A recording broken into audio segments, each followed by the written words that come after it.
for the Psychological Professions Network in the northwest of England, and I'm delighted to welcome everyone to this 2021 conference session entitled What's New for the Psychological Wellbeing Practitioners and Low Intensity Approaches. Before we start, I'd just like to do some housekeeping items and draw your attention to the following things. We'd love to hear from you, so do post your questions in the Slido window on the right-hand side. If you experience any technical issues, the email address there for First Sight Media is for you to contact, and do contact them direct. We have help at hand on that email address.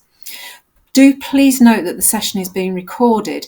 If you don't want your name to appear in Slido, please do post anonymously. You have the choice to check a name or to put anonymous against your question or comment. And for more information at the end of this session about where you can access materials and your certificate, etc., that will appear on a slide at the end of the workshop. So we hope you enjoy the session. Before I hand over to Liz and Fiona to start the session, I'd just like to give you a bit of an insight into the context of this workshop. So in this session, we're going to bring together PWPs across England to reflect upon and champion innovation and leadership in low-intensity psychological interventions. And we particularly want to consider the opportunities and challenges posed by the ongoing development of the PWP workforce. As well as celebrating the role of the PWP, we also hope that this session will stimulate thinking about what can be learned to inform the clinical and career development of the rapidly growing, wider, low-intensity practitioner workforce that are now working across a range of specialisms, including children and young people and serious and enduring mental illness services. I hope you enjoy the session. I'll be back with you when we have the panel session for questions and answers. So do pose your questions into Slido as we're going along. But now I'm going to hand you over to Liz and Fiona to start the session.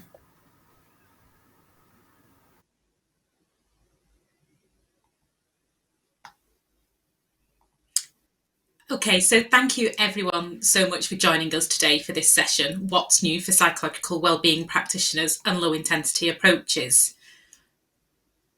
If it's okay by everyone, I am just going to refer to it as PWP rather than Psychological Wellbeing Practitioner from here on in. Otherwise, I'm going to end up using all my time just saying our job title. My name's Liz Kell and I'm co-chair of the Northwest PPN, and I'm also a principal lecturer at the University of Central Lancashire and the course leader for the PWP training there. Next slide, please. So during this session today, we're going to be really celebrating the development and innovation of the PWP role, thinking about it both from the perspective of the work this new role does within the breadth of psychological therapies, but also in terms of the role as something new and how that fits in a career framework. And we've got 3 studies to enable this. The first of these will be led by Marie Boardman, a Step 2 Development Coordinator, and Philippa Horn, a Senior PWP. And that's going to be focusing on the incredible work that PWPs are doing with long-term conditions. The second case study will focus on the role itself more in relation to the career progression and development of this relatively new role. And that session will be led by Simon Winter, who's a lead PWP and also PPN Southeast PWP sub-network co-chair. And then Sophie Strange as well, who's the Southwest PWP lead. And then the third case study is going to focus on the innovative use of self-help materials, an absolutely essential ingredient in the PWP approach, and this is going to be led by Michael Safranek, the creator of Therapy Comics. There'll also be a panel session with all our speakers, with opportunities for questions from yourself as our audience, which you can post to the Slido throughout the event. And this is actually going to be facilitated by myself and Claire Bagley this afternoon, as unfortunately Lizzie Gray was unwell and unable to join us. So before we do hear those case studies, though, I just want to spend some time talking a bit more about the PWP role. And I'm also joined by Fiona for that, who's an expert by experience, who's going to share some of her own experiences of working with a PWP. Can we put the slides down, please? Thank you. So the PWP role very briefly originally called Low Intensity Worker, but that's probably a conversation for another day, was born out of the Improving Access to Psychological Therapies pilot in 2006, particularly the pilot site in Doncaster. There had been a similar role in some parts of the country from 2004, which was the primary care graduate mental health worker role. Apparently, we like long job titles. And that was the role that I actually started in. But it was through the development of IAPT that there was a nationally recognised role with a national curriculum to support the training. The introduction of the PWP role as a new role is possibly one of the biggest new role developments there has been in mental health services, and it's also influenced the development of other wellbeing practitioner roles. The children and young people wellbeing practitioner, the education mental health practitioner, and the new mental health wellbeing practitioner for secondary care. So there's a huge increase in the number of people working in these roles and taking on different experiences and duties within the health system. And there are other sessions this week looking at some of those other roles and career developments within the system, remembering that many of these people could be our leaders of the future. According to the last workforce census from 2020, there were 2,097 people working as PWPs or senior PWPs in England, and that's an increase of 13% from the previous census in 2019.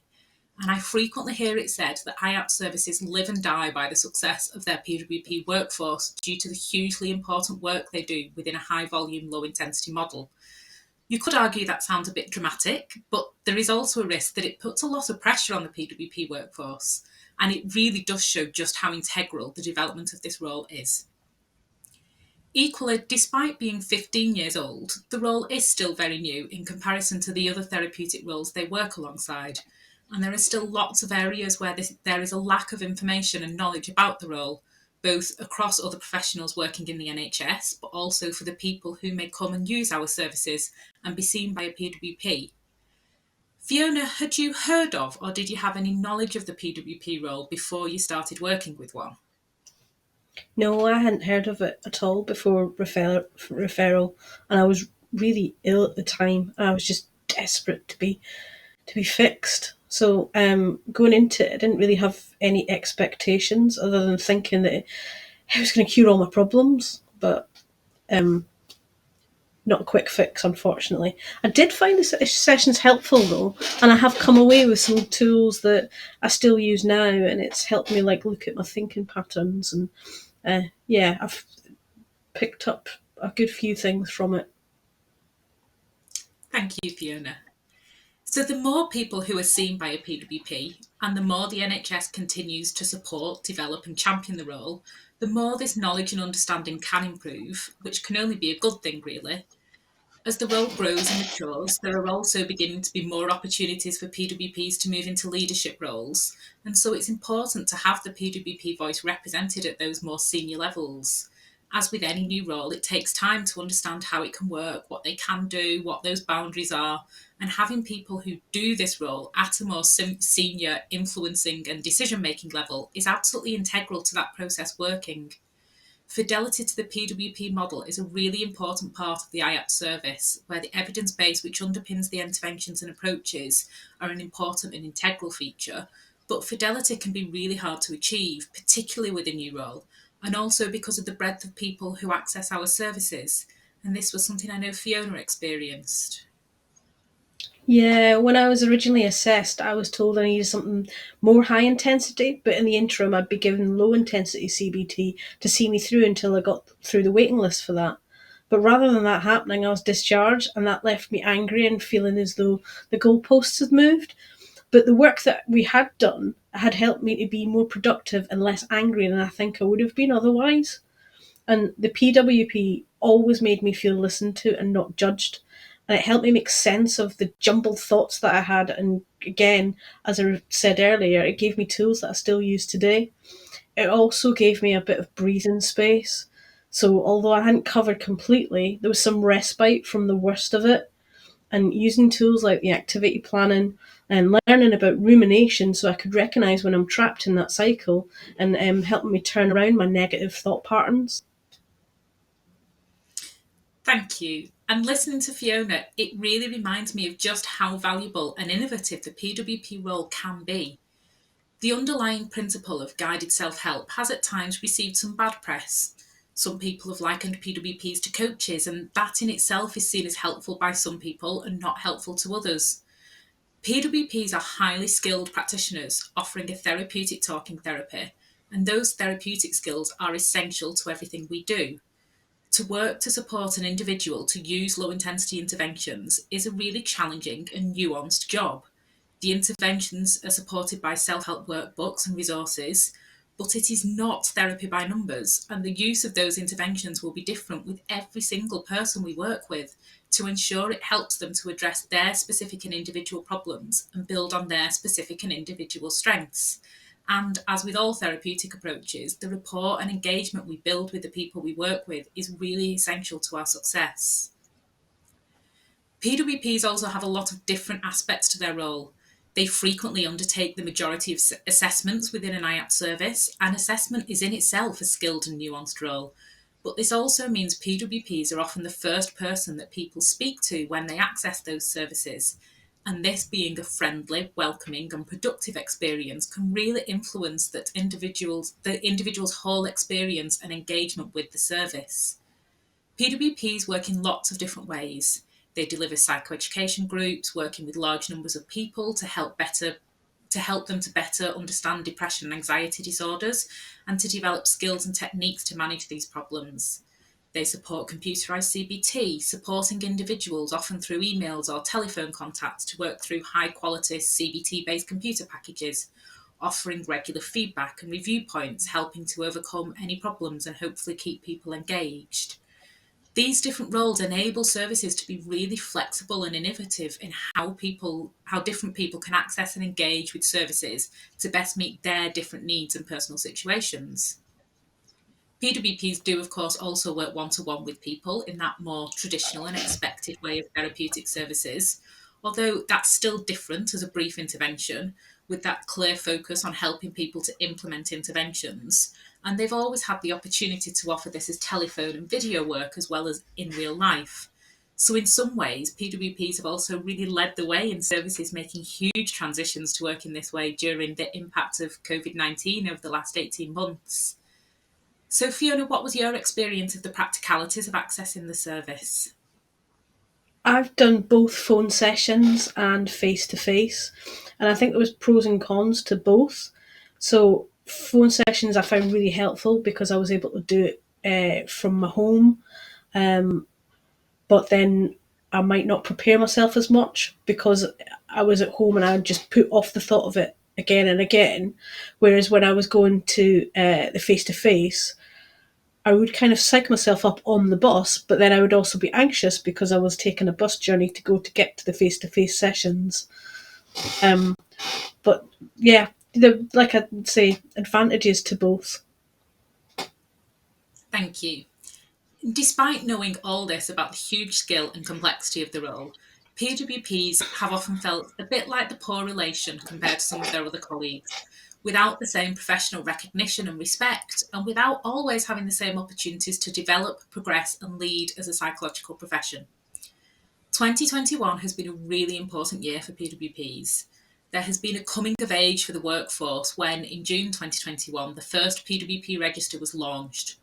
This now means that just like CBT therapists and counsellors, PWPs are a registered workforce, and that is a huge step forward and will hopefully help our profession continue to grow and to develop, but with that much needed and deserved respect and value that hasn't always been felt across all aspects of the system, as well as, importantly, that additional level of governance and scrutiny to ensure the safety of the people that we work with.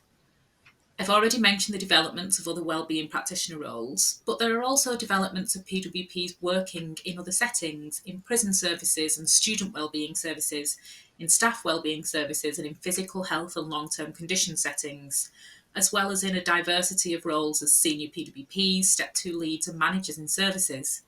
There is a lot to be excited about the potential for this role to continue to develop and grow, and I, for one, am looking forward to being around to both witness and support that, as well as how we begin to develop a broader wellbeing practitioner workforce alongside the other roles that are developing. I want to give the final word to Fiona before we move on to our case studies about her views of the PWP role. I wish going into it, my expectations had been managed better so that I knew that there wasn't a miracle cure and that it would be fixed. And having a PWP that showed me empathy and gave me real life examples was really helpful and also comforting at the same time because I felt less alone. And now I can recognize my negative thought patterns, and even when things feel really dark, I can see a chink of light, whereas before everything was just dark. Thank you so much, Fiona. Okay, so I'd like to hand over now to Marie and Philippa for our first case study.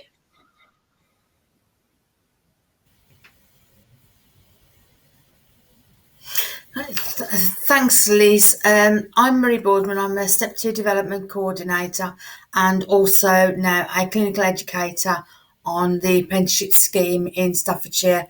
And my colleague Philippa is a senior PWP within our service. Next slide, please.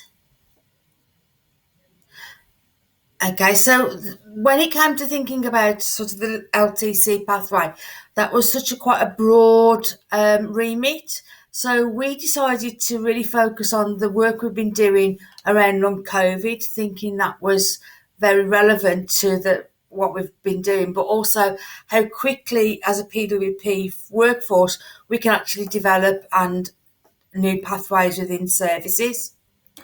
Next slide, please. So we started off with looking at the definition of what long COVID is. The NHS defines it as continued signs and symptoms that develop following an infection and that continue for more than 12 weeks and can't be explained by any alternative diagnoses. There may be clusters of symptoms which often overlap. And they may well change over time and can affect various systems within the body. People with post-COVID syndrome often talk around generalised pain, fatigue, persisting high temperatures, and some psychiatric problems. One of the main things people will talk about is a brain fog and being quite fuzzy-headed and not being able to think very clearly. Next slide, please.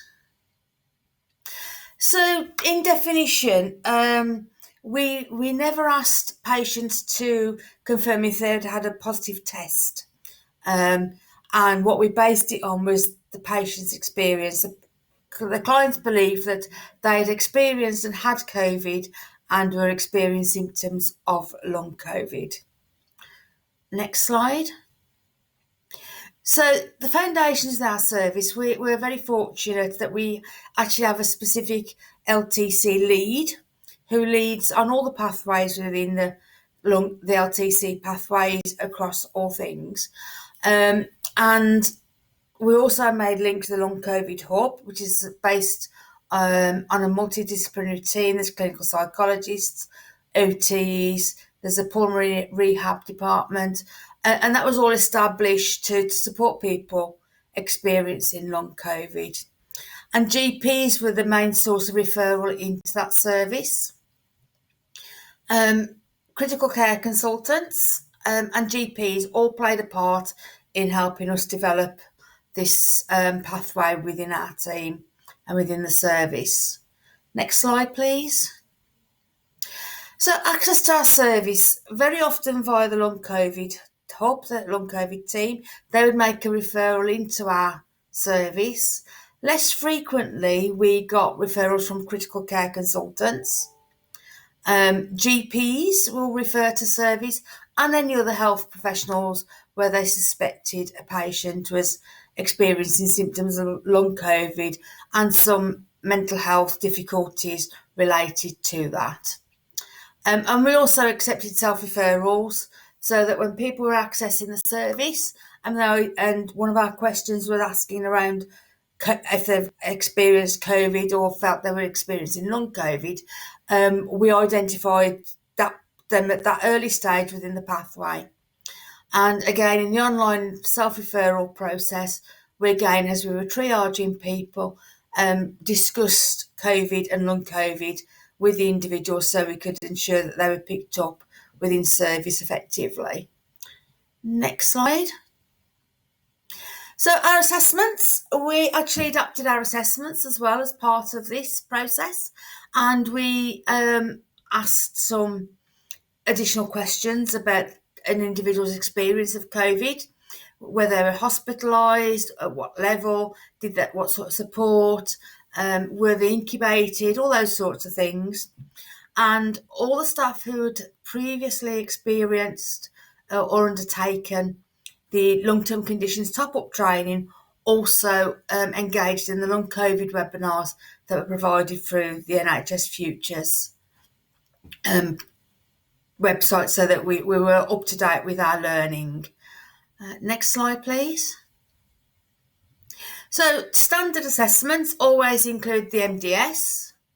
As an LTC, long-term conditions pathway, we always complete the CSRI and identify the patients on an integrated pathway.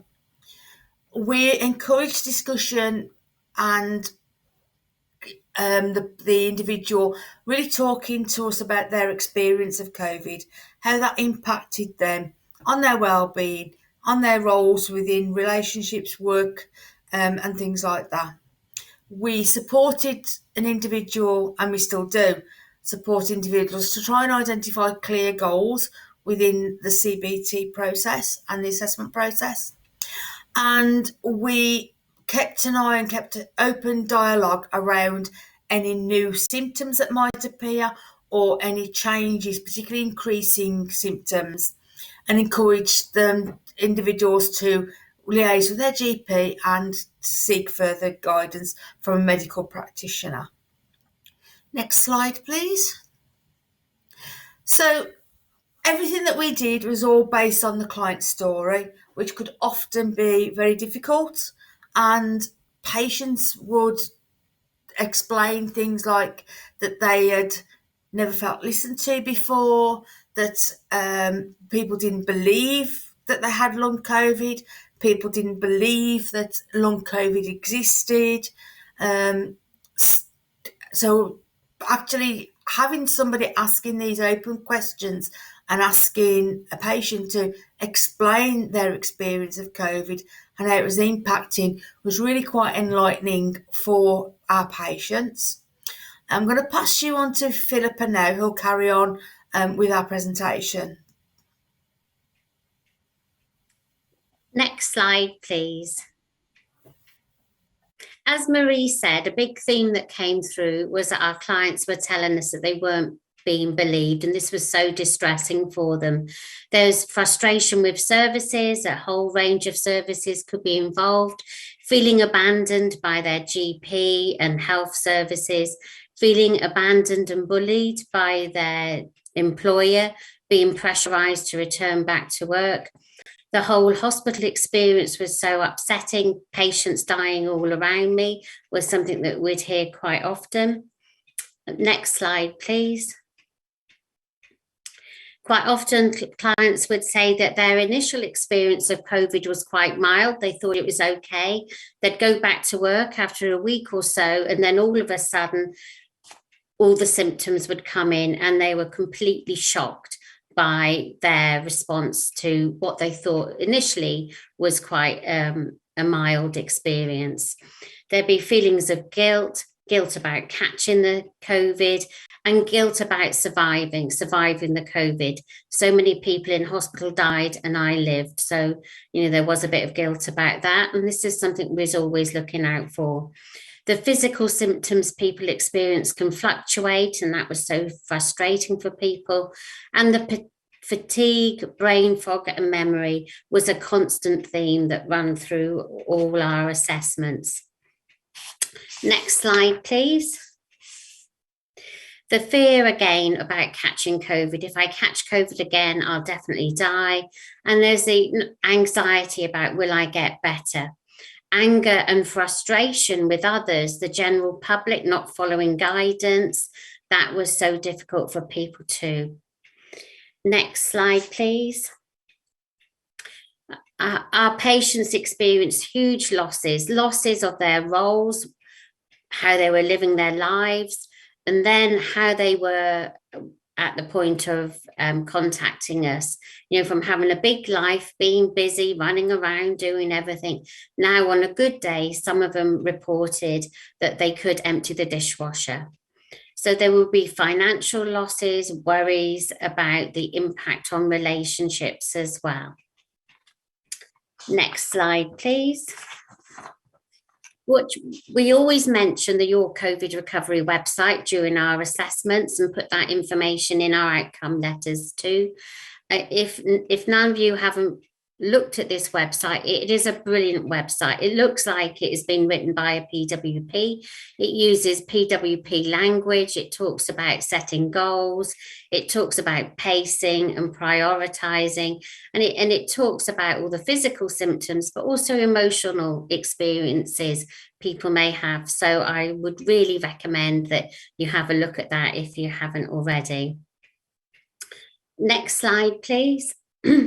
So the treatment options within our service at step 2, that's with a LTC top-up trained practitioner or core. Step 3, CBT, LTC top-up trained or core.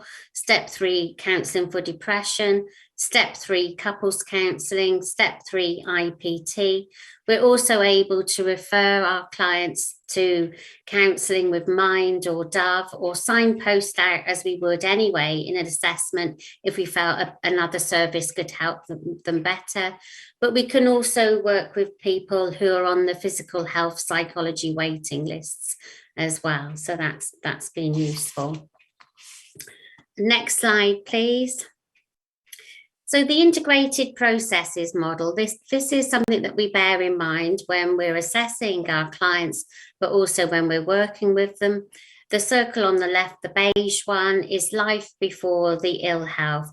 So how people were living their lives prior to March 2020. They'll be getting on, knowing what they're doing, everything, for some people was sorted. Then in the blue circle, there was the impact of having the long COVID, the impact of the physical symptoms, and trying to find a way through it. And that quite often, lives at the time for people will be dominated by illness, dominated by health appointments. And for some people, they were chasing appointments.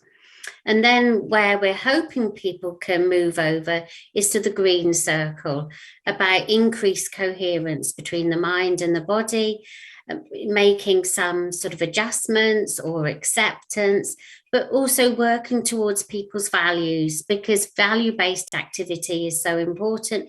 And if we can work to our values, then that can make things easier for us too. So next slide, please. That this is looking at data that we obtained around the start of October last month. So within our service from January, we completed 163 assessments, 75% of whom were female and 25% were male. Next slide, please. And looking at the age ranges for people who accessed our service, you can see that it was people who aged between 50 and 59 accessed us the most. And, we need to do a bit more to make ourselves more appealing to all ages, especially the older population. Next slide, please. Now, our recovery figures, I don't mind saying that we're really pleased with our recovery figures. We've achieved 64% recovery, working with all our people who are experiencing long COVID. So we are delighted with that. Next slide, please. Just looking at some more aspects of our data, we do as a service need to do a lot more to improve access for other people. When looking at ethnicity, only 153 people of the 163 people were white British.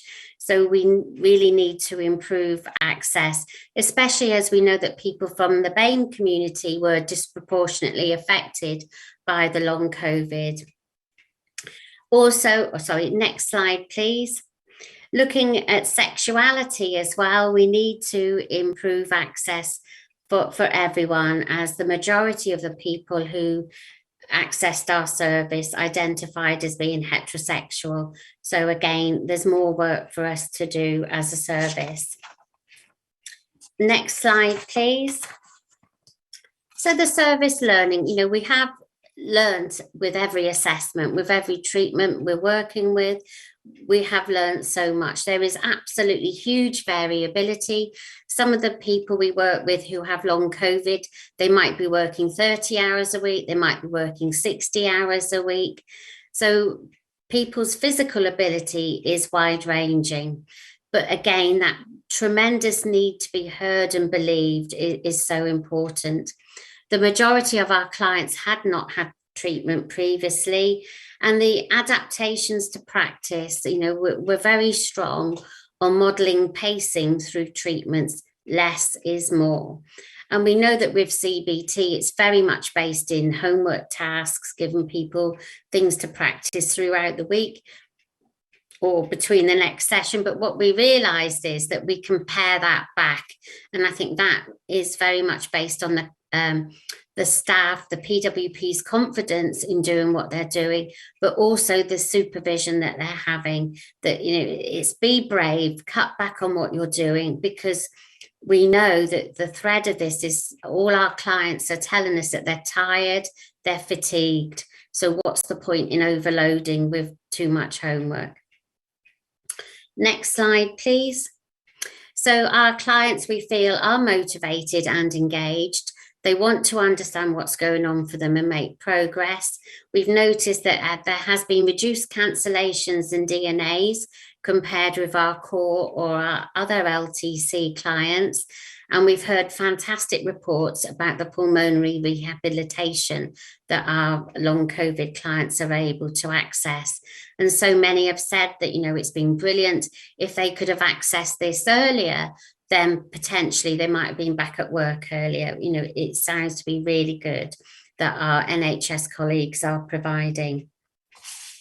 Next slide, please. Okay, so we feel that this has been achievable because of the firm foundations we have in our service. There's firm foundations through our LTC lead, regular managers meeting. All our senior staff and our operational leads have been conducting treatments. The LTC lead keeps a spreadsheet on all our outcomes and recovery. We have regular communication, and we encourage our clients to monitor and report any new symptoms or increase in severity to their GPs. And we use IAPTUS as a way of monitoring all our data and recovery figures. Next slide, please. We have supported our colleagues through a variety of supervisions, duty supervision, long-term health condition supervision, clinical skills, ad hoc supervision with senior staff. We provide regular training, and we have a resource folder for suitable resources we feel that are beneficial. Next slide, please. So our future developments, I'm delighted to say that in January, we will be running our first long-term long COVID group online for 5 sessions. That will include our MDT colleagues. So we will be having our respiratory team and our physios with us. And we feel that's a huge bonus. That is going to really enhance the service we deliver. So we'll be able to have expert advice about fatigue, brain fog, and breathlessness. So we are really pleased with that. And next slide, please. And that is the end of our case study. I would like to hand you over to Sophie. Thank you very much. Thank you, Philippa. So my name is Sophie Strange. I'm Senior PWP for Somerset. I'm also the PWP lead for the South West. And I'm with my colleague today, Simon Winter, PWP lead for Sussex and also part of the PPN South East PWP sub-network. And we're just going to be talking to you about the developing leadership and career pathways for PWPs. Next slide, please. So we know that retaining PWPs has been a challenge for IAP services, and to look into this in the Southwest, we conducted a survey. We received 129 responses from the PWPs working in the Southwest, and the results really did show that it was more common for the PWPs to either be in training or within the first 2 years post-qualification. And we saw a drop in prevalence after 3 years of them being post-qualified. So we know that that is a difficulty and that does support this idea of retention being a challenge for IAP services. I'm going to hand over to Simon now, and can I have the next slide, please?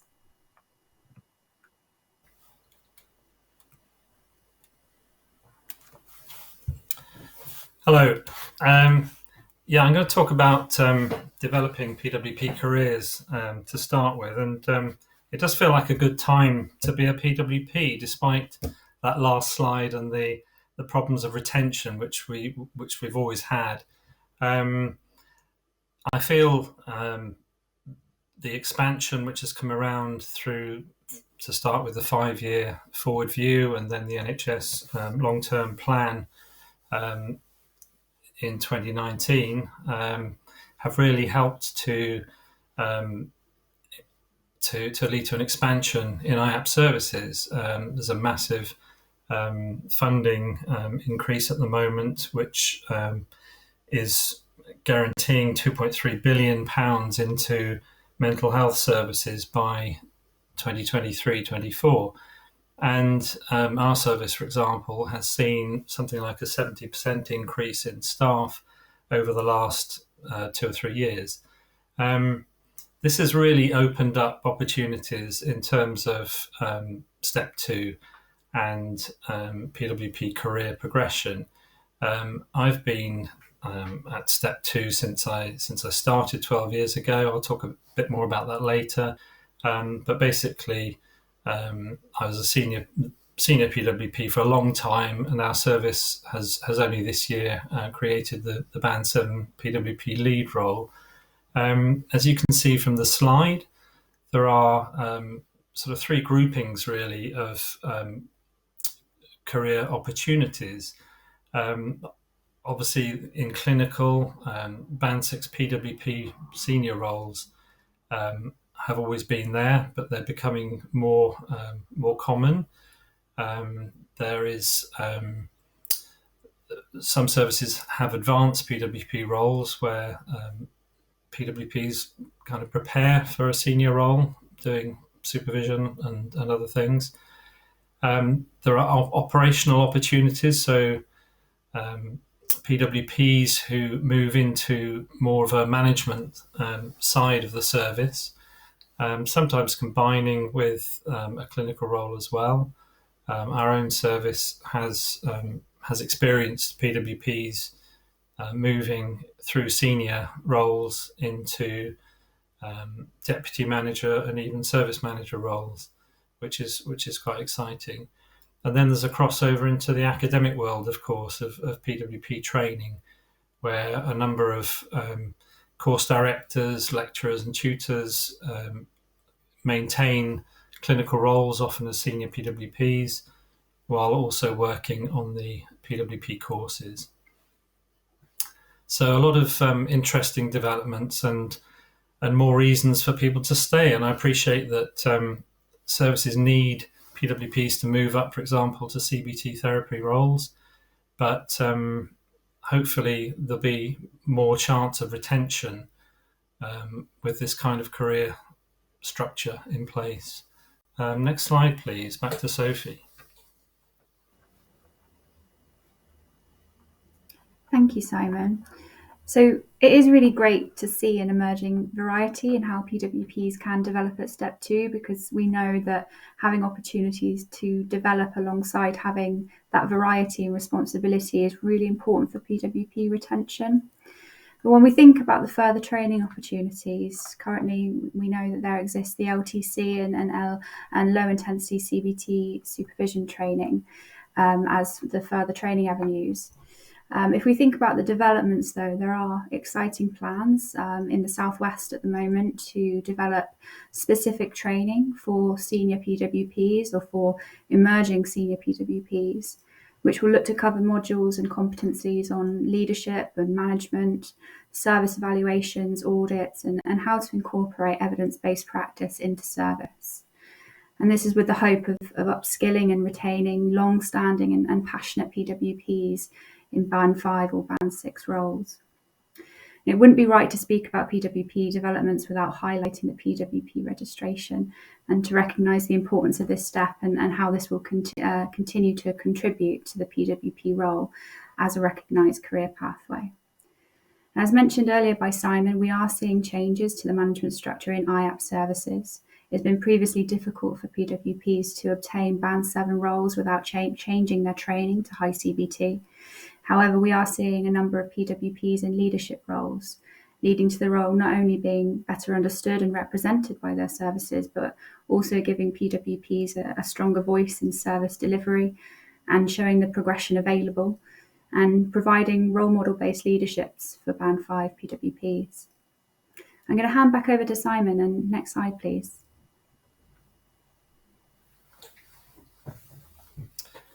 So at the same time, not everyone can become a senior PWP straight away. And it's interesting how different roles are developing, champion roles, specialisms of different kinds. And this will vary from service to service. Some services are quite advanced in their use of champions. I've kind of put this into two groups, really. So you've got what you could call specific patient groups or clinical groups where you have a champion for perinatal, BAME, LGBTQ, older adults, etc. And the other group is different work streams. So leading PWPs leading on group work within their service, creation of webinars, signposting, interesting ones such as community relations, so going out into the community, perhaps talking to their GPs, their GP surgeries, digital innovations, which are obviously increasing all the time, co-location work as well, for example, LTC, PWPs working in LTC services who link up with the physical health services such as cardiac, diabetes and COPD teams. Also other possible developments such as specialising in particular disorders or treatment interventions. Might be interesting for you to just let us know if you hold any particularly interesting specialist roles that you've developed and that you're pleased about. And I think one thing about these roles is that an organisation like the PPN and our PWP subnetwork in the Southeast will enable champions to network and to share best practice, and that's really quite exciting as well.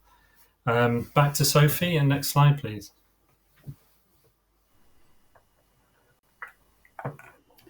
Thank you. I'm going to hand this one back to Simon just because this is his slide. Apologies for that. My mistake. So very briefly, just to, I won't read all this out, but I've summed up my kind of my role.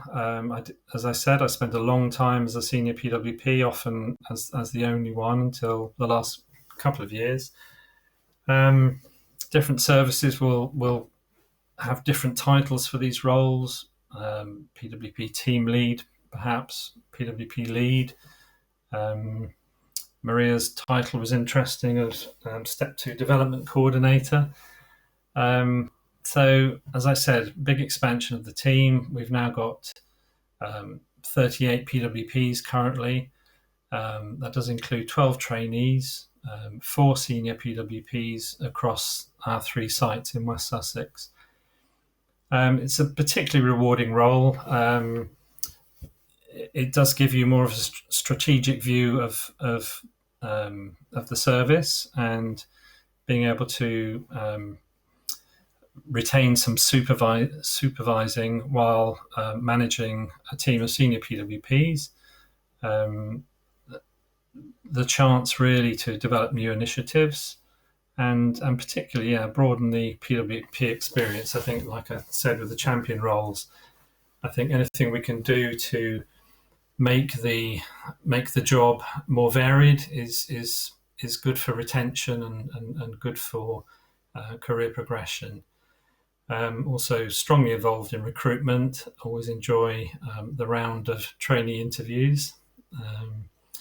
And we're currently involved in the PWP apprenticeship route for the first time this year, which is really exciting.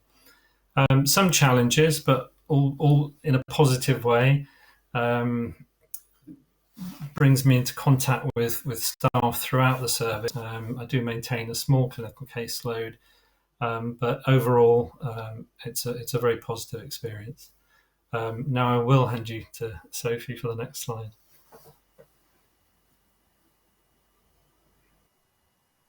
Can we have the next slide, please? Thank you. So very similar to Simon, I am quite a long-standing PWP, approaching my 7th year, and I'm very much a PWP in my bones.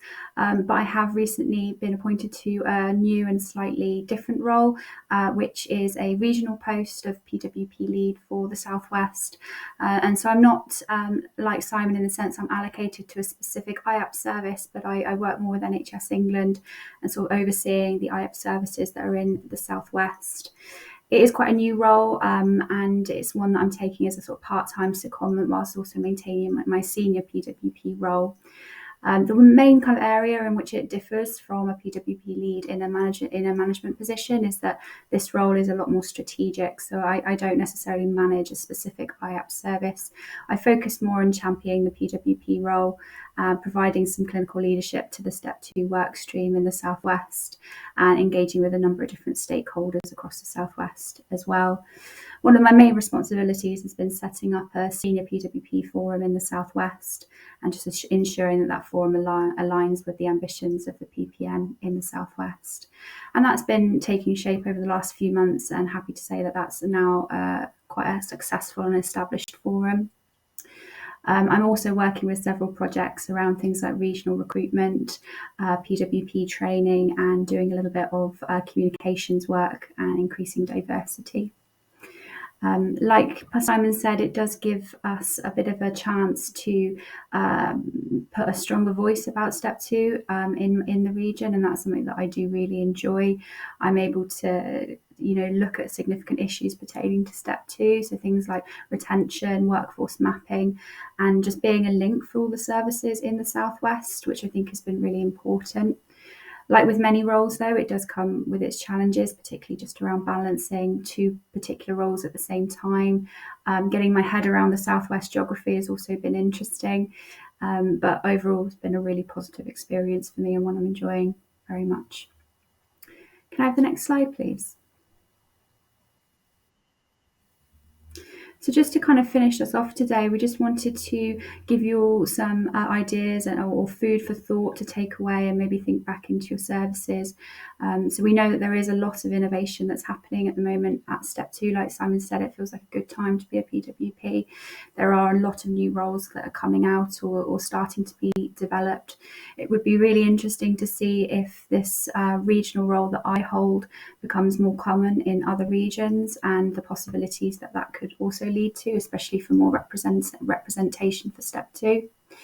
Another development is that we're starting the National PWP Lead Network, a place for PWP leads to come together on a national scale to share their best practices.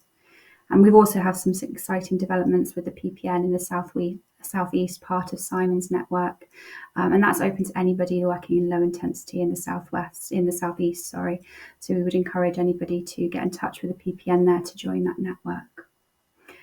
And that's it from myself and Simon from today. Thank you very much for your time, and I'm going to hand over to Michael now. Can I have the next slide, please? Good afternoon, everyone. Thank you, Sophie and Simon. So my name is Michael Safranek. I'm a high-intensity therapist, but I'm going to be talking today about a project that I started while working as a PWP. So what I want to be talking about today, the theme for this week is around patients, policy and practice. I'm going to talk a little bit about some of the patients who come into IAP services, a mismatch between some of the self-help materials that we typically offer and the needs of a lot of our patients, and a way of adapting resources that I've been working on. And I'm also going to bring in a few potential policy implications. So starting with some stats and figures. This is based on the last annual report from IAP services, and as you can see, there's an awful lot of people coming through IAP services, and the majority of them get some form of step 2 intervention. So 3/4 of them getting either straightforward step 2 or step 2 prior to being stepped up to another treatment. So most people getting some form of step 2. And now this is quite a wordy slide. I'm not going to go into all of this, but I'm just going to pick out a few stats and figures from here. But yeah, in some regions of the UK, you've got 8 or 9% of the population who don't speak English. 10% of the population are dyslexic, and 4% are severely dyslexic. And approximately 16% of the population could be defined as functionally illiterate. So if we think about the people who are coming into IAPT services, then this is very rough back of an envelope calculations. We don't gather this information in IAPT, but assuming that the population that comes to IAPT services is the same as the general population, then as you can see, there's an awful lot of people there who would have some issues with literacy. So potentially there's tens of thousands of people being referred to IAPT services who've got literacy difficulties. And the treatment that most patients receive is some form of step 2, which was conceived as being guided self-help. Obviously, it's a lot more than that, as we all know who work at step 2. That's it's a much bigger role than just guided self-help, but that's how it's conceived, and still involves a lot of reading, writing, workbooks. And so for a lot of these people, there's going to be barriers to that, to engaging in the work. And this could have implications in terms of recovery rates, in terms of dropout rates, people not coming back into services, people opting for different treatments, maybe not following the evidence base and going with counselling or something else. And also implications for practitioners, the time and energy spent trying to source materials that are going to work with the patients that we're working with. Given that we have this high volume, low intensity caseload, then a few cases like that can really become quite stressful. Okay. Now, this got, especially after one particular incident with a patient I was assessing, it really got me thinking, as somebody who reads a lot of comics and graphic novels, that there's other ways that we could develop self-help resources. There's a lot of very highly effective treatments, highly effective interventions that use behavioral techniques. And if you illustrate these behaviors, then you don't need to use all those words, you don't need all that text. That then removes a lot of the accessibility barriers and allows all sorts of people to be able to use the treatment in a more effective way.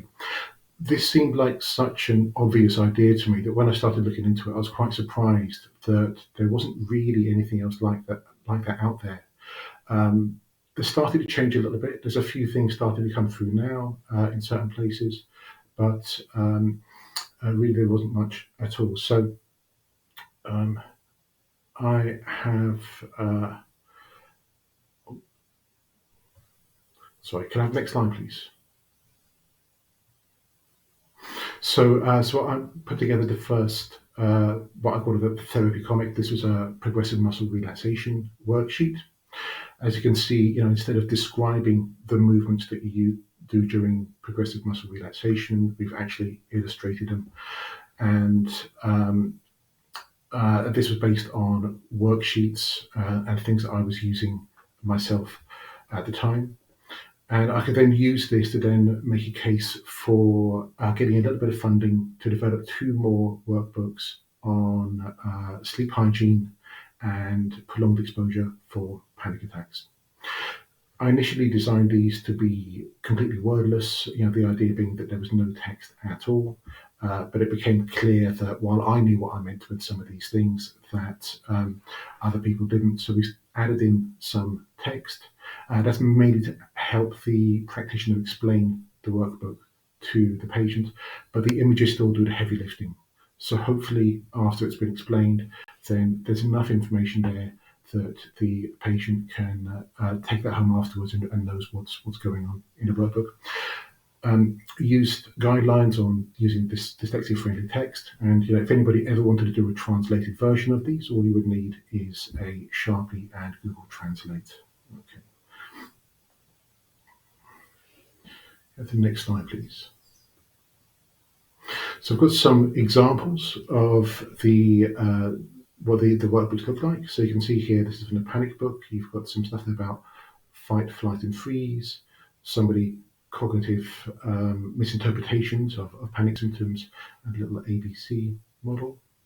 And here from the sleep hygiene booklet, just to give you a bit of an idea about the style, what it looks like, that sort of thing.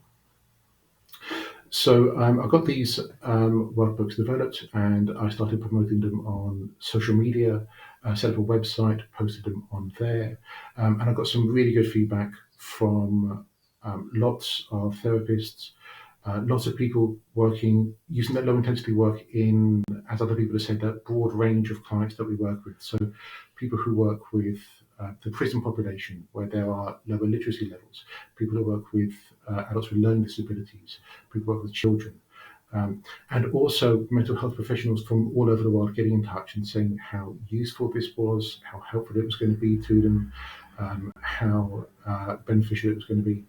And it was something that was much needed. I also used the workbooks myself with some clients, and I got really good feedback. I've had clinical leads contacting me about using some of these resources in their services. And CBT Today, the BABCP magazine, I was the cover article in May 2019. But despite all of these, this positive feedback, all of these people saying that this is really useful, it's really helpful, it's really important, I didn't have anybody getting in touch asking about developing any further workbooks. Everything that I've done so far has been in my own time, used my own money, and my own money. The funding that I had was for the illustrator to pay for his work. And even this afternoon taking annual leave to deliver this presentation. And this is where I start getting to whether there might be a bit of an issue here around policy. So there's been a lot of drives recently about digital resources and improving access to digital technologies and that sort of thing. And while that is obviously very important, and something that the IAPS and the NHS have maybe been a little bit behind with, it still excludes certain people. Those people who are asylum seekers coming over here, who don't have smartphones, who don't have access to the internet, who can't read, can't write, have experienced trauma, that sort of thing. There's still some of those people who feel like they're the ones who need it the most, still have difficulty accessing treatment in a way that's the best fit for them. So what I think is that we should have choices and options about how to engage with treatment, so that patients can choose what's going to be the best fit for them, and that we should be looking at all of the barriers to treatment. Now, this slide here, this is something I could probably talk about for hours. So far, I've been talking about the use of comics for people who have got literacy difficulties and that sort of thing.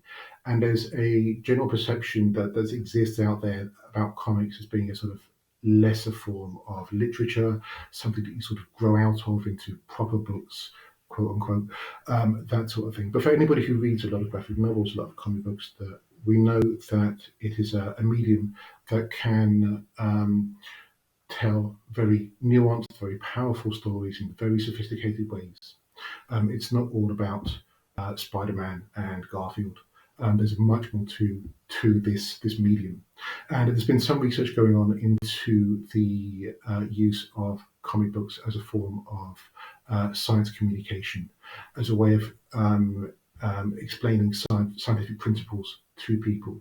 And there's a link there, a YouTube video where Matteo Farinella discusses a literature review he did looking into this. And what he found was that when you deliver scientific information in a comic book format, the information is retained in exactly the same way. So you get the same amount of information across. You don't lose any information, but you gain engagement. So you engage people much more. And he was looking at science communication, and he said that people without a science background were engaging these materials much more than with other more traditional textbooks and that sort of thing. And this for me is really interesting, because given the patients that we treat, given that I can't think of anybody harder to engage than those people who are highly anxious or severely depressed. I'm not saying that we should get rid of everything else, but it's about having options and having choices about what we do. Okay, can I have the next slide, please? This is just a link to a list of resources. There's my website there.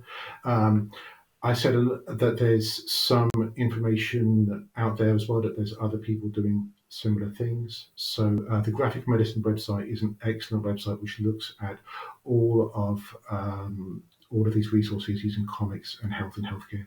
Mostly it's autobiographical. People explain their lived experience of living with different mental health problems. But it's a really good place to visit. And there's the Cartoon Science website as well, and that's looking at comics as a form of science communication. So not specifically around healthcare, but as a way of communicating science information. And lastly, if anybody was interested in looking at this as a way of developing resources themselves, the Applied Comics group is a really, really good place to start. They really explain how you can go about doing that. Okay, next slide, please. Okay, that's everything that I have for today's presentation. I'm going to be in the panel afterwards. If you do want to get hold of me as well outside of today, Twitter is probably the best place for me to get updates and that kind of stuff. I do have a Therapy Comics Facebook page, but I rarely use it, to be honest with you. And I am pretty good on email if you want to contact me there as well. Okay, I'm now going to hand over to Liz, I think who's now taking over. Thank you. Thanks, Michael. So, thanks, Michael, and everybody that has shared their the case studies and also their experiences of working as a PWP, psychological wellbeing practitioner, and also of from Fiona for hearing about her experiences and her perceptions really of the things that are really beneficial about receiving help from a psychological wellbeing practitioner, but also offering some reflections upon the idea that it isn't necessarily a quick fix, and that also maybe that there are other things that can be helpful and wrapped around the work of a PWP that would have enhanced her experience. So what I'd like to do now is invite all of the presenters to come and join us within the panel. Liz was with us a moment ago and she's disappeared. Fiona is in the background with Liz representing their first presentation. So if you have any questions around Liz and Fiona's presentation, please do put them through, and Liz will answer for the two of them with the support of Fiona in the background. So Liz, how are we going to do this? I believe that there's quite a few questions that have been coming through Slido. Liz has the unenviable task of trying to collate the questions that are coming through, and what we're going to do is try to group them in themes, I think, in order to get the broadest coverage. So what are the themes that are coming through, Liz, first, and then maybe we could take each one and have a sort of a question that's representative of the general thrust of the whole of the questions in that group. Yeah, thank you, Claire. So there's more than 30 questions, so we are going to have to try and manage them a little bit to make sure we try and answer as much of that as possible. And I guess there are some questions that came in and comments initially during myself and Fiona's introduction, but also some of those relate to Simon and Sophie's presentation. So I think we'll group those together, and between us we'll look at fielding those. And overwhelmingly, Fiona, there was a really big thank you for your input and your experience and sharing that today. So I just wanted to echo that again, Fiona. And then there were some questions more specifically about Philippa and Marie's presentation and some specifics about the group. And then some questions are still coming in about Mike's presentation as well. So if we perhaps start with the ones that were more about from the introduction, and then also from Sophie and Simon's that talk more broadly to the, I guess, the career development and the role of the PWP. So what I'm going to do, if it's okay with people, is I'm just going to read out some of the questions so you can get a flavour of the sorts of things that were coming in. And I know some of you can probably see those already. And then we'll think about kind of some of the questions in relation to that. So, Liz, can I also just apologise to Fiona? I can see that you are with us in the bottom of the screen now. I think there might have been some technical difficulties on my part. So I'm glad that you're joining with us. So thank you. Sorry, Liz, back to you. It's okay. So one of the questions that I can see got the most reactions is the question about kind of the danger of too much pressure and complexity being placed on PWPs, particularly during the pandemic, and how that can be safeguarded.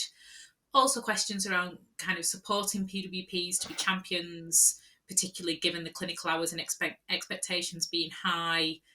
Again, how the PWP workforce looks after its own mental health, given we know that there's really high levels of mental health problems in workforce groups across the NHS more generally.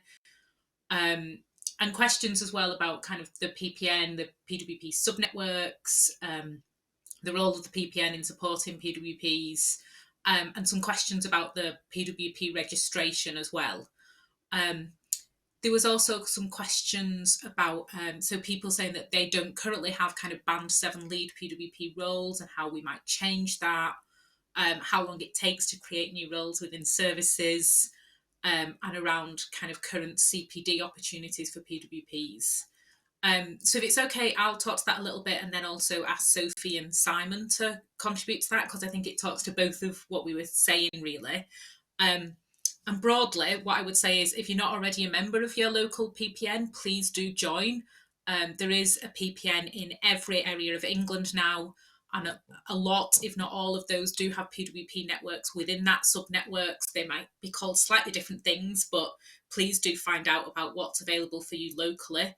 And for me, events like today are a really important part of this in terms of raising the profile of the role and championing the role. But I also think that, you know, as I said, 2021 has been an important year for the register coming out. I think it gives us a really valuable opportunity to raise the profile of the PWP, but also to help safeguard that fidelity to the model in terms of the clinical hours, in terms of access to CPD, which a few people have asked about.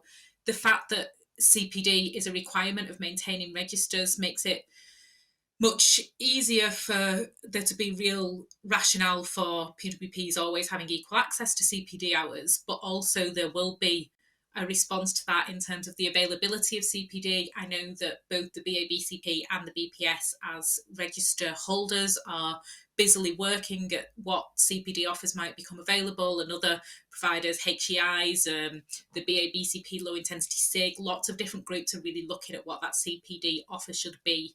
So it's early days, but I would say absolutely watch this space because there is going to be more coming out about CPD. In terms of the different types of roles, and I think, again, events like this and through the networks, being able to share where those things are happening and the benefits of that helps other services that perhaps haven't developed those roles yet to begin to think about how that can look and how that might work. And as a person who went through being the new person in a new role, I would say sometimes you have to start doing it before it gets created to justify why it needs to be there, but that in itself can be a really empowering and exciting opportunity to get to do. Sophie and Simon, I didn't know if you wanted to make any other comments in relation to kind of the role development and that kind of sharing of opportunities of how we support services to develop specialist roles and leadership roles. Yeah, I'm happy to answer that. I think you're right. I think my role probably came as a result of me doing a very similar job for a number of years, but it was only with the expansion that it was really an option for the service to create the Band 7 post. I think it's about talking to your senior management team, talking to your clinical lead, putting it on the agenda, and not being afraid to bring it up frequently, and eventually it will become something that's discussed at a higher level. And I think, as the number of Band 6 posts increases, I think that will inevitably lead to the need for a progression to Band 7, and one day to Band 8 perhaps. So I think that will happen. Just to talk also about the champion roles briefly, and how they can be developed. I think it's about services taking a leap of faith and allowing some time out of the clinical role to develop those roles, because ultimately they're going to benefit our patients. They're going to improve the way we work with our patients and how we access hard to reach groups, for example, and they're going to improve us as clinicians as well. So I think if it means occasionally doing one less assessment so that you can spend an hour or two on your champion role, and that can be in a team. You don't have to be the champion for the whole service. I think that's the way that it can be integrated, and it's really important for retention that we're not just heads down doing clinical work all the time and doing the admin around that. So that's what I'd say. Thank you, Simon. And I would say there were a few more specific questions about the PWP register. We probably haven't got time to get into the logistics of that this afternoon, but I can see people have posted into the chat. And if you look on the BABCP and BPS website, they can give you some more specific details about the register. The register is held by both the BPS and the BABCP, and they're absolutely of equivalence, so you can get all of the details on their websites. So if it's okay, I'll move on to the questions then that were more focused for Marie and Philippa around the presentation you did around long-term conditions and long COVID. So if it's okay, I'll just read out a couple and then you can respond. So someone was saying that the COVID group sounded really flexible and responsive, but how can services ensure it's not a post-COVID lottery where people get varied provision of supports? There was a question more generally about how recovery is considered, and that's probably us using that really IAPT word of recovery, that recovery is a very specific measure within an IAPT service against those clinical outcome measures that we complete. But there was also a comment to say that 64% recovery is amazing, and to give congratulations to you both, and how great that is for people in your area. There was some more technical questions. So there was a question about whether pressure style headaches were common in the presenting neurological symptomology, and also wanting to know some clarification about the recovery figures for the long-term conditions post-COVID work. Was that only at step 2 or for everything offered within the IAPT service within that specialty? And also a question for any recommendations for websites or resources for those with long-term conditions, and how that learning is being fed back to the wider area. Okay. So there's quite a few questions there. So what I'll start with is about the group. We are super excited about the group. We know from other services that that there's been good results from other groups. So that's partly why we're doing it as well. But also from the client's point of view, so many people have told us they're not believed. And by bringing a group together is a way of sharing that belief that, you know, that you're not alone, you're not the only person. It will have that normalizing effect, which is what we're really wanting to achieve. The comment about postcode lottery, in our trust, MPFT, we're only responsible for our own geography. So what other areas do, we have no responsibility for that. You know, we do hope that good practice is shared amongst IAPT across the whole geography. But we're doing it partly because we want to normalise, but also we have used groups quite a lot at step 2 anyway. That's something we have done, but we will be putting forward clients for the online workshop. It's a choice. They don't have to do it. If they don't want to do it, that's absolutely fine. We'll put them into whichever is more appropriate for them. Most of our clients go through to step 3 for the long-term health condition, for the long COVID, but the recovery rate at 64%, that is across all our long COVID work. If we took time, we could break it down to see into step 2 and step 3. But when we was getting the data ready in October, that was the data we had, that it was 64% across step 2 and step 3. So we could find that out if somebody really wanted to know. But most of the cases have gone to step 3, with a good few going to step 2 also. We do consider recovery as being below caseness. That's how we measure recovery in a clinical sort of cold type of way, looking at the data. You know, we're all targeted to get recovery, and that is how we see it. We do know there is, of course, reliable recovery, but that is not what we're talking about in this instance, even though we know everyone's story is unique, and what is a recovery for a client is completely different to, or it can be different to, how we're targeted as well. And we do hear quite often about headaches coming as a symptom. That is quite common, headaches and migraines. So that is what we hear quite a lot. And quite often people will experience, as a result of having the long COVID, they might experience having pulmonary embolisms, or all sorts of medical conditions can sort of be born out of having the long COVID. So if that's what you're hearing, then it's probably true anyway. The groups, we're planning to run them as 90-minute groups with a break in the middle. We will want people to have a verified email address so that they can use the technology.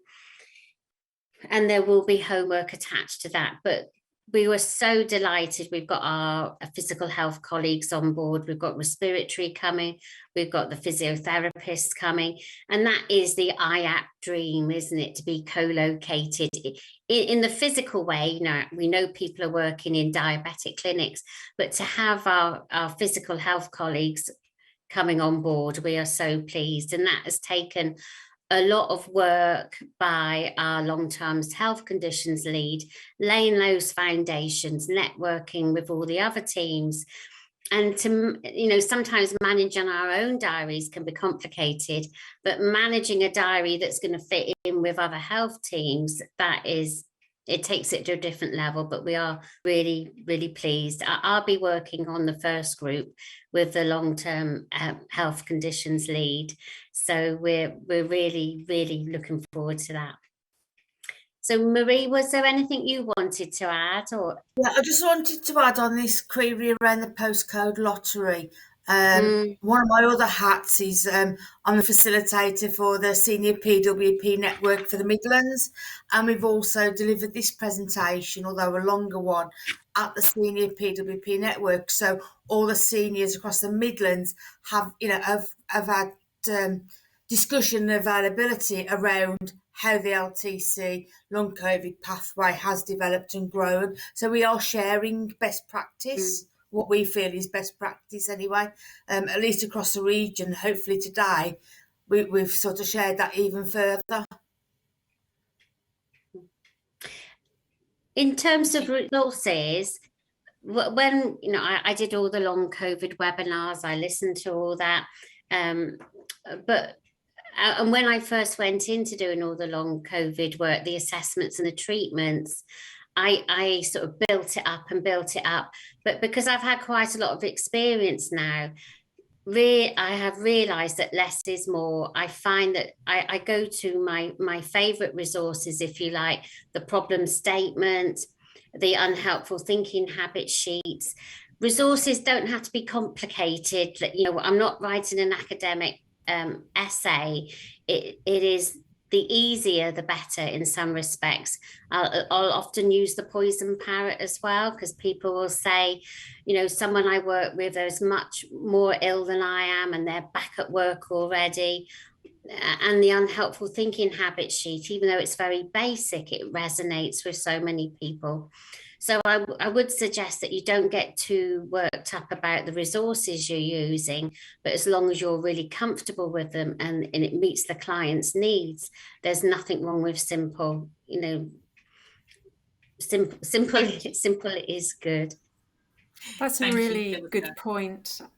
I was just thinking about the simple is good comment, Liz, and just wondering if we've got any questions for Fiona or Michael as a way of us bringing together all of the questions. Yeah, so I've got a couple of questions for Michael, and just lots of general enthusiasm for the therapy comics, Mike, and grateful that you've shared it with us today. There's been lots of really positive responses to that. My question. Okay, sorry, my question's crashed then. There was a question, and I don't know if you feel you can answer this, Mike, but there was a question about how IAP services can meet the needs of individuals with learning disabilities that might not meet criteria for specialist community LD inputs. And obviously resources like this is part of that. And someone's also mentioned Easy on the Eye as a large library of pictures to use to aid accessibility. So that's easy on the letter I. But yeah, lots of general comments about your commitment and enthusiasm, Mike.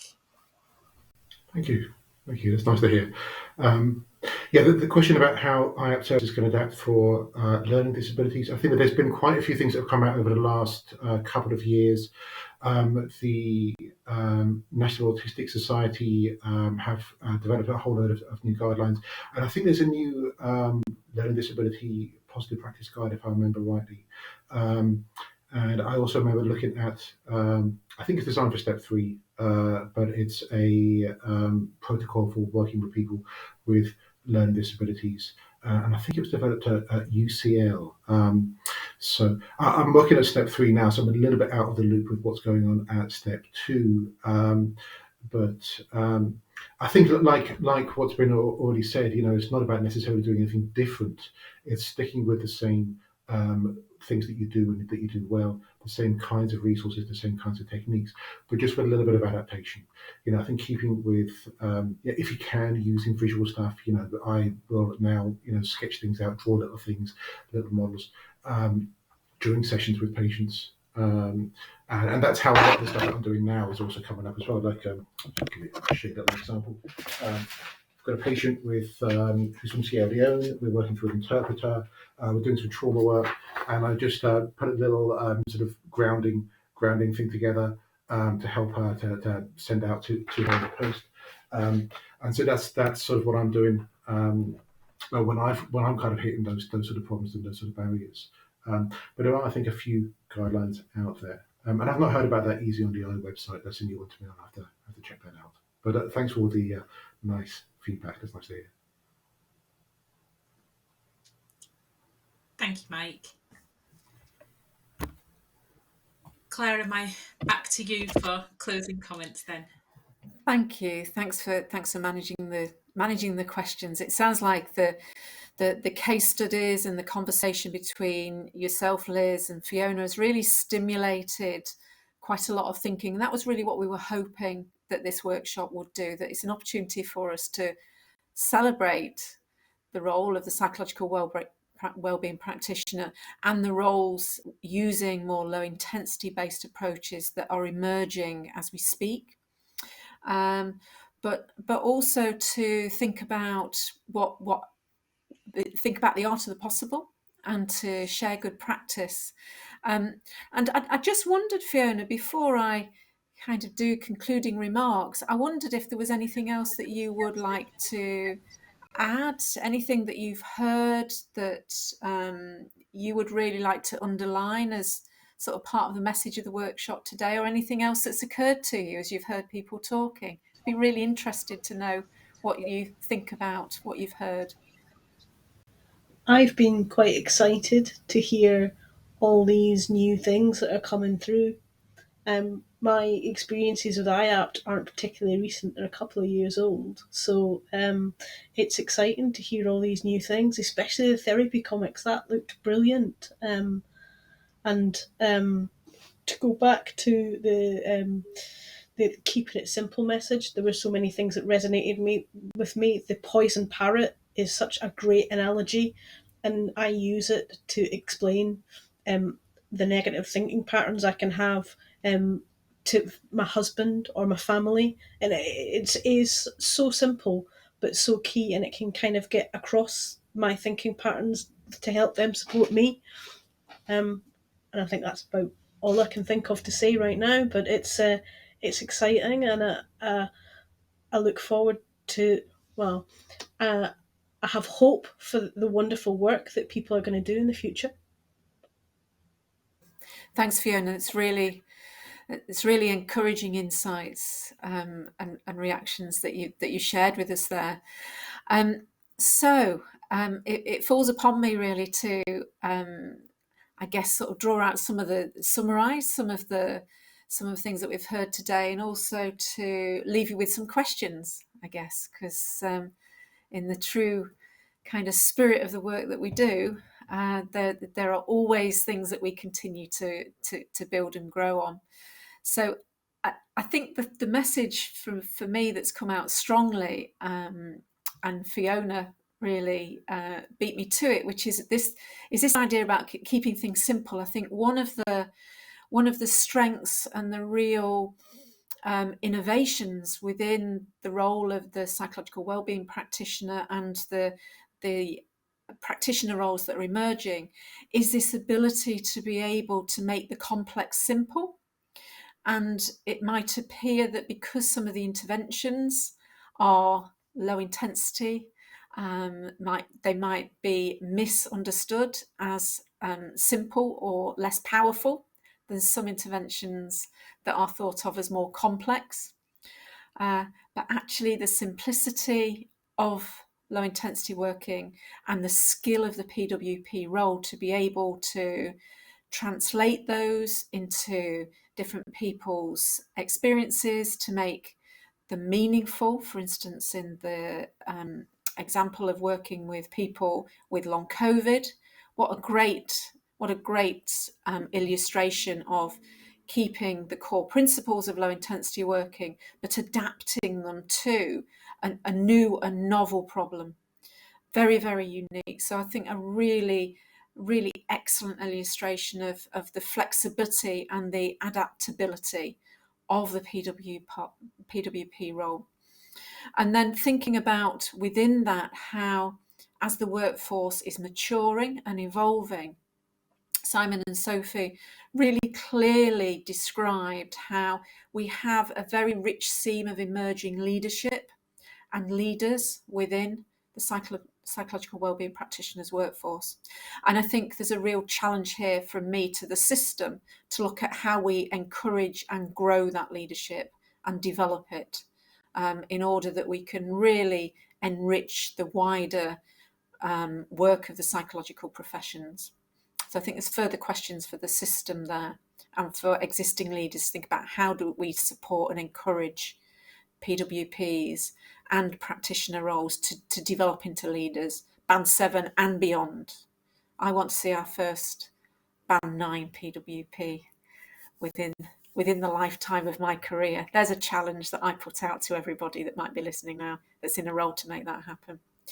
And then Michael, the work being creative. So this, keeping fidelity to the role, not having faith in what works, but being creative and simple.